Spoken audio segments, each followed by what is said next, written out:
ಅಮ್ಮ, ನಾವಿಲ್ಲಿ ಹೇಗಿರೋಕ್ಕಾಗುತ್ತೆ? ಇಲ್ಲಿ ತುಂಬಾನೇ ಕತ್ಲೆ ಇದೆಯಲ್ಲ. ಅಮ್ಮ, ಇಲ್ಲೇನೋ ಕೆಟ್ಟ ವಾಸನೆ ಬರ್ತಾ ಇದೆ.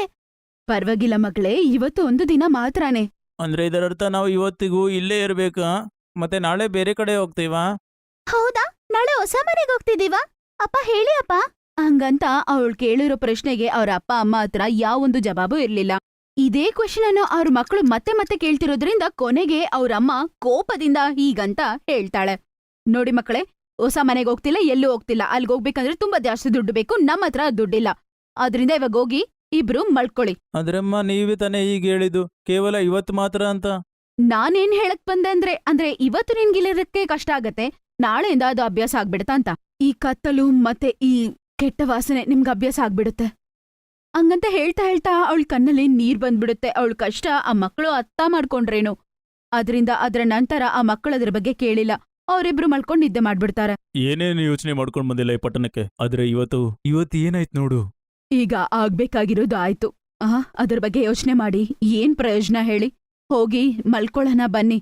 ಹಂಗಂತ ಹೇಳಿ ಇಬ್ರು ಮಲ್ಕೊಳಕ್ ಹೋಗ್ತಾರ. ಆದ್ರೆ ಅವ್ರಿಬ್ರಿಗೂ ನಿದ್ದೆನೆ ಬರಲ್ಲ. ಅವ್ರಿಗಿರೋ ಕಷ್ಟಕ್ಕೆ ಯೋಚನೆಗೊಳಗಾಗ್ತಾರೆ ಅವರಿಬ್ರು.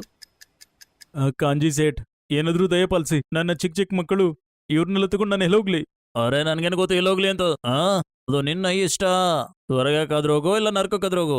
ಆದ್ರೆ ಇವತ್ತು ಮನೆ ಮಾತ್ರ ಖಾಲಿ ಮಾಡ್ಲೇಬೇಕಾಗುತ್ತೆ. ನಡೀರು, ಬೇಗ ಮನೆ ಸಾಮಾನೆಲ್ಲ ಹೊರಗಾಕಿ ಹೊಡ್ದು. ಬೇರೆ ಕೆಲ್ಸ ಇದೆ, ನಡೀರಿ. ಸೇಠ್ಜಿ ಅವ್ರು ಹೇಳ್ತಿದಾರಲ್ವಾ, ದಯವಿಟ್ಟು ಅವ್ರು ಹೇಳ್ತಿರೋದು ಕೇಳಿ. ಖಂಡಿತ ನಿಮ್ಗೆ ರೆಂಟ್ ಕೊಟ್ಬಿಡ್ತೀವಿ.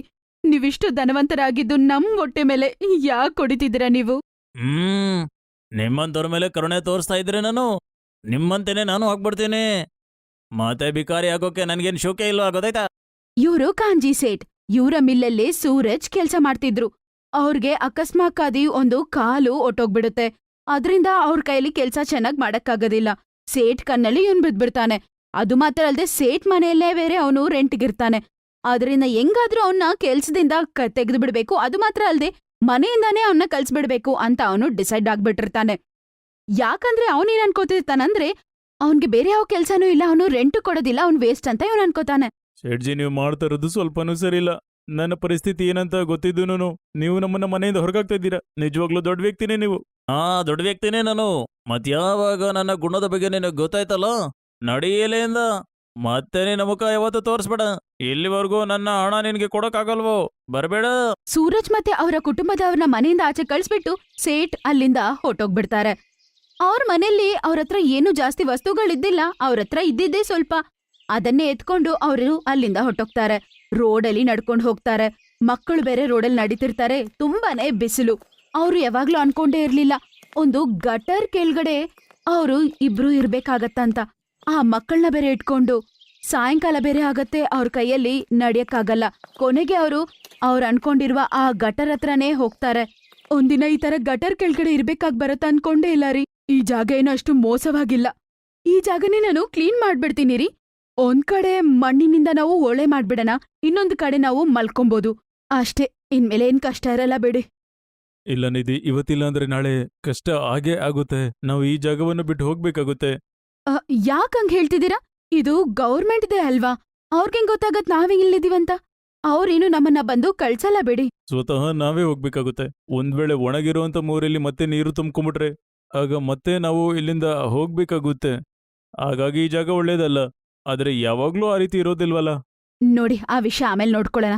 ಇವತ್ ನಾವ್ ಇಲ್ಲಿದೀವಿ, ಇಲ್ಲಿರೋದ್ರ ಬಗ್ಗೆ ಯೋಚನೆ ಮಾಡೋಣ ಅಷ್ಟೇ. ಸರಿ ಆಯ್ತು, ಈಗ ನೀನ್ ಮಲ್ಕೋ. ನಾಳೆ ಬೆಳಗ್ಗೆ ಹೊರಗಡೆ ಹೋಗಿ ನಾನೇನಾದ್ರೂ ಕೆಲಸ ಹುಡ್ಕೋಕ್ ಪ್ರಯತ್ನ ಪಡ್ತೀನಿ. ಮತ್ತೆ ತಿನ್ನೋದಕ್ಕೆ ಏನಾದ್ರೂ ಊಟ ತರ್ತೀನಿ.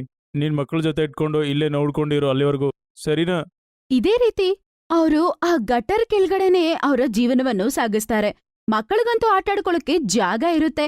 ಆದ್ರಿಂದ ಅವ್ರು ಕೂಡ ಸಂತೋಷ. ಅವರು ಮತ್ತೆ ಏನೂ ಮಾತಾಡಿಲ್ಲ. ಅಮ್ಮ, ಹಶ್ವಾಗ್ತಿದೆ ಅಮ್ಮ. ಅಪ್ಪ ಊಟ ತಗೊಂಡು ಯಾವಾಗ ಬರ್ತಾರೆ? ಬರ್ತಿರ್ತಾರಮ್ಮ. ಮಕ್ಕಳು ಹಸುವಿನಿಂದ ನರ್ಲಾಡ್ತಿರೋದನ್ನ ಅವಳ ಕೈಯಲ್ಲಿ ನೋಡಕ್ಕಾಗ್ತಿಲ್ಲ. ಅದಕ್ಕೆ ಅವಳು ಅನ್ಕೋತಾಳೆ ಅವಳು ಹೋಗಿ ಏನಾದ್ರೂ ಕೆಲ್ಸ ಖಂಡಿತ ಹುಡುಕ್ಲೇಬೇಕಂತ. ಆದ್ರೆ ಅದಕ್ಕಿಂತ ಮುಂಚೆನೆ ಒಂದು ದೊಡ್ಡ ಸಮಸ್ಯೆ ಉಂಟಾಗತ್ತೆ. ರೇ, ಬಂದ್ರ? ಏನ್ರಿ ಇಷ್ಟೊತ್ತಾಯ್ತು? ಏನ್ರಿ ಅದು ಆಚೆ ಕಡೆ ಏನೋ ಶಬ್ದ? ಏನ್ರಿ ಅದು? ಏನ್ ಹೇಳುದು ನಿಧಿ, ಭೀಕರವಾಗಿ ಮಳೆ ಬರ್ತಾ ಇದೆ. ಮೇಲೆ ಪೂರ್ತಿ ನೀರಿದೆ ಅನ್ಸುತ್ತೆ. ಅದರಿಂದ ಪೂರ್ತಿ ತುಂಬೋಗ್ಬಿಡುತ್ತೆ ಅಂತ. ಅಯ್ಯೋ ದೇವ್ರೆ, ಏನ್ ಮಾಡೋದು? ನೋಡ್ರಿ, ಮೇಳೆನೆ ಅಷ್ಟು ನೀರಿದ್ರೆ ಕೆಳಗಡೆ ಇಲ್ಲ, ಆ ಥರ ಏನೂ ಅಪಾಯ ನನಗಂತೂ ಅನ್ನಿಸ್ತಾ ಇಲ್ಲ. ಏಕೆಂದರೆ ಈ ಚೇಂಬರ್ದು ಮುಚ್ಚಳ ತುಂಬ ಚಿಕ್ಕದು ಮತ್ತು ತುಂಬ ವರ್ಷಗಳಿಂದ ಅದು ಮುಚ್ಚಿರೋದ್ರಿಂದ ಅದು ಜಾಮ್ ಆಗಿಬಿಟ್ಟಿದೆ. ಪ್ರತಿ ಬಾರಿ ಅದನ್ನು ತೆಗೆಯೋದಕ್ಕೆ ನಾನು ತುಂಬ ಶಕ್ತಿ ಉಪಯೋಗಿಸ್ಬೇಕಾಗುತ್ತೆ. ಹಾಗಾಗಿ ನನಗನ್ಸುತ್ತೆ ಇದು ನೀರಿಂದ ತೆರ್ಕೊಳ್ಳೋದಿಲ್ಲ ಅಂತ. ಸರಿ, ಏನಾದ್ರೂ ಮಾಡ್ಲೇಬೇಕು ರೀ, ಬೇಗ ಹೋಗ್ಬಿಡಣ. ಏನಂಗಂದ್ರೆ ನೋಡ್ರಿ, ಆ ದುಡ್ಡಿರೋ ಧನವಂತರು ನಮಗ್ ಸಹಾಯ ಮಾಡಲ್ಲ, ಆ ದೇವ್ರು ನಮಗ್ ಸಹಾಯ ಮಾಡಲ್ಲ, ನಮ್ಗೆ ಶಿಕ್ಷೆ ಕೊಟ್ಟಿರೋರ್ಗೂ ಅವ್ನ್ ದಂಡನೆ ಕೊಡಲ್ಲ. ಆದ್ರೆ ನಾವು ಮಾತ್ರ ಹಿಂಗ್ ಕಷ್ಟ ಪಡಲೇಬೇಕು. ಇಲ್ಲ ನಿಧಿ, ನಾವು ಬೇರೆಯವ್ರ ಬಗ್ಗೆ ಆ ರೀತಿ ಯಾವತ್ತೂ ಯೋಚಿಸಬಾರ್ದು. ನನಗೆ ಅನಿಸುತ್ತೆ ಬದಲಿಗೆ ಈ ರೀತಿ ಸಮಯದಲ್ಲಿ ಎಲ್ಲರಿಗೂ ಸಹಾಯ ಮಾಡಬೇಕು. ನಾವ್ ಹೆಂಗ್ರಿ ಅವ್ರಿಗೆ ಸಹಾಯ ಮಾಡಕ್ಕಾಗತ್ತೆ? ನೋಡು ನಿಧಿ, ನನ್ನ ಮಾತನ್ನು ಸರಿಯಾಗಿ ಕೇಳಿಸ್ಕೊ. ಅಸಲಿಗೆ ಚೇಂಬರ್ನ ನೀರು ಹೋಗೋದಕ್ಕಂತಲೇ ಮಾಡಿರ್ತಾರೆ ಭೀಕರವಾದ ಪರಿಸ್ಥಿತಿಯಲ್ಲಿ. ಹಾಗಾಗಿ ಇದೇ ರಸ್ತೆ ನೀರನ್ನು ದೂರ ತಗೊಂಡೋಗುತ್ತೆ ಮತ್ತು ಹೊರಗಿನ ನೀರನ್ನು ಕಡಿಮೆ ಮಾಡುತ್ತೆ. ಒಂದ್ ನಿಮಿಷ, ಅದು ನಿಧಿ, ನೀನು ಸರಿಯಾಗಿ ಹೇಳ್ತಾ ಇದೀಯಾ. ನನಗನ್ನಿಸ್ತಾ ಇದೆ ನಾವು ಚೇಂಬರ್ನ ಮುಚ್ಚಲ ತೆರಿಬೇಕು ಅಂತ. ರೀ, ಏನ್ ಮಾತಾಡ್ತಿದ್ದೀರಾ? ನೋಡ್ರಿ, ಅದನ್ನ ಓಪನ್ ಮಾಡಿದ್ರೆ ಆಮೇಲೆ ನೀರ್ ಇಲ್ಲಿ ಬಂದು ತುಂಬೋಗುತ್ತೆ. ನಮ್ಮ ಮಕ್ಕಳ ಬಗ್ಗೆ ನೀವು ಒಂದ್ಸಲ ಯೋಚನೆ ಮಾಡಿ. ಇದನ್ನೆಲ್ಲ ನೀವು ನಮ್ಮ ಬಗ್ಗೆ ಯೋಚನೆ ಮಾಡದೇ ಇರೋ ಆ ಧನವಂತರಿಗೆ ಮಾಡ್ಬೇಕಂತ ಅನ್ಕೊಂಡಿದ್ದೀರಾ? ನಿಧಿ, ಅವ್ರು ನಮಗೆ ಸಹಾಯ ಮಾಡಿಲ್ಲ ಅಂದ್ರೇನು? ನಾವ್ಯಾಕೆ ನಮ್ಮ ಯೋಚನೆ ಬದಲಾಯಿಸಬೇಕು? ನನಗನ್ಸುತ್ತೆ ನಾವು ಪಟ್ಟಣದ ಸಹಾಯಕ್ಕಾಗಿ ಇದನ್ನ ಮಾಡಲೇಬೇಕು. ಆದ್ರೆ ಇದರಲ್ಲಿ ನಮ್ಮ ಪ್ರಾಣಕ್ಕೂ ಪ್ರಮಾದ ರೀ. ಇಲ್ಲ, ನಾನು ನಿನಗೂ ಮತ್ತೆ ಮಕ್ಕಳನ್ನ ಮುಚ್ಚಲ ತೆಗಿತಂದಿಗೆ ಹೊರಗಡೆ ಕಳಿಸ್ತೀನಿ. ಮತ್ತೆ ನಾನು ಸ್ವಲ್ಪ ಹೊತ್ತು ಇಲ್ಲಿ ಇರಬೇಕಾಗುತ್ತೆ. ನೀರಿನ ಜೊತೆ ಯಾರಾದರೂ ಕೊಚ್ಕೊಂಡು ಬಂದ್ಬಿಟ್ರೆ ಅವರ ಸಹಾಯಕ್ಕಾಗಿ. ಆದರೆ ನೀವು ಚಿಂತೆ ಮಾಡಬೇಡಿ, ಹೊರಗಡೆ ನೀರು ಕಡಿಮೆ ಆಗ್ತದಂಗೆ ನಾನು ಹೊರಗಡೆ ಬರ್ತೀನಿ. ಸೂರಜಿನ ಆತ್ಮವಿಶ್ವಾಸ ಮತ್ತೆ ಒಳ್ಳೆತನವನ್ನು ನೋಡಿದ ತಕ್ಷಣ ನಿಧಿಗೆ ತುಂಬಾ ಸಂತೋಷ ಆಗತ್ತೆ. ಅವನ್ ಅಂದಾಗ್ಲೇ ಆಗತ್ತೆ. ಮೊದಲು ಮಕ್ಕಳನ್ನ ಮತ್ತೆ ನಿಧಿನ ಆಚೆ ಕಳಿಸ್ಬಿಡ್ತಾನೆ. ಅವರು ಅನ್ಕೊಂಡಂಗ್ಲೇ ಅಲ್ಲಿರುವ ನೀರು ಎಲ್ಲ ಪೂರ್ತಿ ಆ ಗಟ್ಟರ್ ಒಳಗಡೆ ಹೋಗ್ಬಿಡುತ್ತೆ. ಅದರ ನಂತರ ಕೂಡ ಸೂರಜ್ ಬೇರೆಯವ್ರನ್ನ ಕೂಡ ಕಾಪಾಡ್ತಾನೆ. ಸ್ವಲ್ಪ ಹೊತ್ತು ತುಂಬಾ ಜೋರ್ ಮಳೆ ಬಿದ್ದ ನಂತರ ಆ ಮಳೆ ಕೂಡ ಕಡಿಮೆ ಆಗತ್ತೆ, ನೀರು ಕೂಡ ಒಣಗೋಗತ್ತೆ. ಆಮೇಲೆ ಸೂರಜ್ ಕೂಡ ತುಂಬಾನೇ ಚೆನ್ನಾಗಿ ಆಚೆ ತಪ್ಸ್ಕೊಂಡ್ಬರ್ತಾನೆ. ಆದ್ರೆ ಈಗ ಅವನು ಮತ್ತೆ ಅವನ ಕುಟುಂಬ ಬೀದಿಗೆ ಬೀಳ್ತಾರೆ. ಆದ್ರೆ ತಕ್ಷಣ ಒಂದು ಚಮತ್ಕಾರ ನಡೆಯುತ್ತೆ. ನಾನು ಈ ರಾಜ್ಯದ ಗೃಹ ಮಂತ್ರಿ ವಿಶ್ವನಾಥ್ ಪಾರಿಕ್. ಹೌದು ಸರ್, ನೀವಂದ್ರೆ ನನಗೆ ಗೊತ್ತು. ನಮಸ್ಕಾರ ಸರ್. ನಮಸ್ಕಾರ. ಆದರೆ ಸೂರಜ್ ಅವರೇ, ಈಗ ನೀವು ತುಂಬಾ ಒಳ್ಳೆ ಕೆಲಸ ಮಾಡಿದ್ದೀರಾ. ನೀವು ಎಷ್ಟು ಧೈರ್ಯಶಾಲಿಯಿಂದ ಮುಳುಗ್ತಿದ್ದ ಈ ಪಟ್ಟಣವನ್ನು ಕಾಪಾಡಿದ್ದೀರಾ. ಅದಕ್ಕೆ ಎಷ್ಟು ಹೊಗಳಿದ್ರು ಕಡಿಮೆನೆ. ಆದರೆ ಅದು ನಿಮಗೆ ಹೇಗೆ ಗೊತ್ತು? ಅದೆಲ್ಲ ಕೇವಲ ನನಗಲ್ಲ, ಪೂರ್ತಿ ಪಟ್ಟಣಕ್ಕೆ ಗೊತ್ತು. ರೆಸ್ಕ್ಯೂಯರ್ಸ್ ಬಂದಾಗ ಎಲ್ಲ ಕಡೆ ನೀರು ತುಂಬ್ಕೊಂಡ್ಬಿಟ್ಟಿತ್ತು. ಆದರೆ ಅಚಾನಕ್ ಆಗಿ ನೀರಿನ ಪ್ರಮಾಣ ಕಡಿಮೆ ಆಗ್ತಾ ಇತ್ತು. ಆಗ ಎಲ್ಲರೂ ಇದನ್ನು ಕಂಡುಹಿಡಿಯೋಕೆ ಹೋದ್ರು, ಅಸಲಿಗೆ ಚಮತ್ಕಾರ ಹೇಗೆ ನಡೀತಾ ಇದೆ ಅಂತ. ಆಗ ಎಲ್ಲ ಕಾರ್ಯಕರ್ತರಿಗೆ ಒಂದು ಉತ್ತರ ಸಿಕ್ತು.